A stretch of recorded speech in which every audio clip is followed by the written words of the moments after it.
ছেড়ে দেওয়ার পরে আমার মুসলমান ভাইরা, এই দেশের নবী প্রেমের আশিকগণ ছেলে যুবকেরা এরা তো সহ্য করতে পারে নাই। পরের দিন মিছিল বের করা হলো, মিছিল করা শুরু করে দিল, প্রশাসনিক ভাবে বাধা দেওয়া হলো। আর যুবকেরা বলছে, আঙ্কেল ওগো চাচাজি আমাদেরকে বাধা দিবেন না, কারণ আমরা নবীর প্রেমিক, নবীকে ভালোবাসি।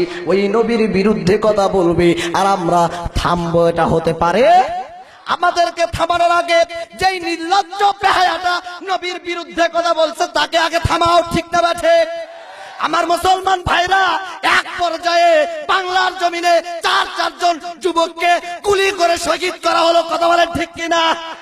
আমি জানতে চাই, যেই নবীকে ছাড়া জান্নাতে যাওয়া সম্ভব নয়, ওই নবীর বিরুদ্ধে কথা বলেছে দেখে তারা যদি আন্দোলন করতে জীবন দেয়, তাহলে কিসের বিচার বাংলার জমিনে তোমরা দেখাচ্ছ? এই বিচার মানি না। আমার নবীকে কথা বলেছে, নবীর বিরুদ্ধে কথা বলেছে, তাদের বিচার বাংলার জমিনে আগে হবেই হবে, এইটাই আমাদের দাবি, ঠিক না ঠিক?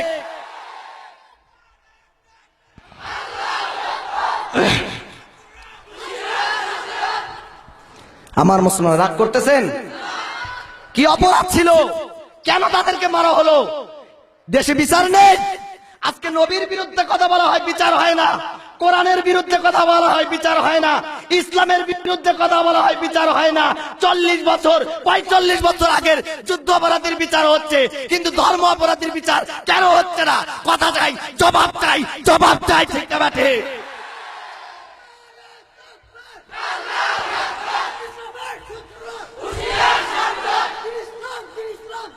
থামেন ভাই, সময় খুবই কম, সামনের দিকে আগাইতে হবে। আমার বন্ধুগণ, এই দিন শেষ নয়, আগামী দিনের জন্য আমরা অপেক্ষা করতেছি। এমন একটা দিন আসবে যেই দিন এর গণায় গণায় হিসাব বুঝিয়ে দেওয়া হবে। কথা বলেন ঠিক কিনা? জিবরাইল আলাইহিস সালাম আল্লাহর নবীকে বললেন, আল্লাহর নবী দুইটা চোখের পানি দর দর করে ফালায়া দিয়া কান্না শুরু করে দেয়। মুসলমান, আল্লাহর নবী ডাকে বলে, জিবরাইল তোমার উপর আমার কোনো কষ্ট নাই, কোনো ক্লেম নাই। ও ভাই জিবরাইল, কিন্তু একটা প্রশ্ন আছে। কি প্রশ্ন আছে? জিবরাইল আলাইহিস সালাম বলেন, ইয়া রাসূলুল্লাহ কি প্রশ্ন আছে?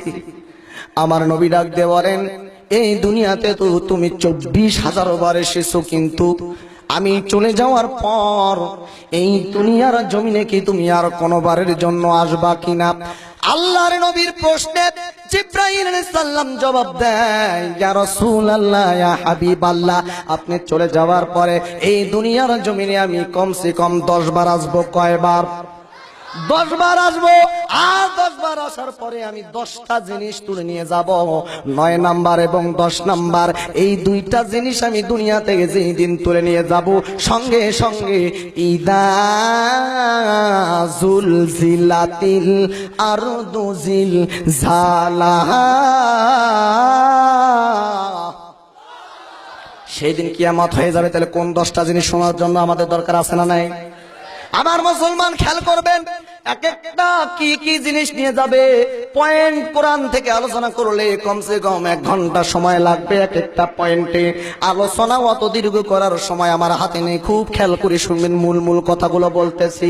আল্লাহর নবী বললেন, আল্লাহর নবীকে বললেন 10টা জিনিস তুলে নিয়ে যাওয়া হবে, কিন্তু আপনার উম্মতের মধ্যে যদি ওই 10টা জিনিসকে কোরআন দিয়ে, হাদিস দিয়ে, ইসলাম দিয়ে, ধর্ম দিয়ে যদি আটকাইতে পারে, তাহলে তুলে নেওয়া হবে না।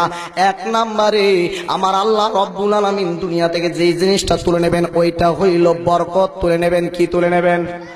বরকত তুলে নেবেন। তাহলে মুসলমান খেয়াল করেন, এই বরকতটা কি, এবং এই বরকতটা জানি আমাদের কাছ থেকে তুলে না নিতে পারে, এই চেষ্টা আমাদের করতে হবে কি হবে না? আল্লাহ তাআলা বলেন, তাবারাকাল্লাযী নাযালাল ফুরকানা আলা আবদিহি লিয়াকুনা লিল আলামিনা নাযীরা।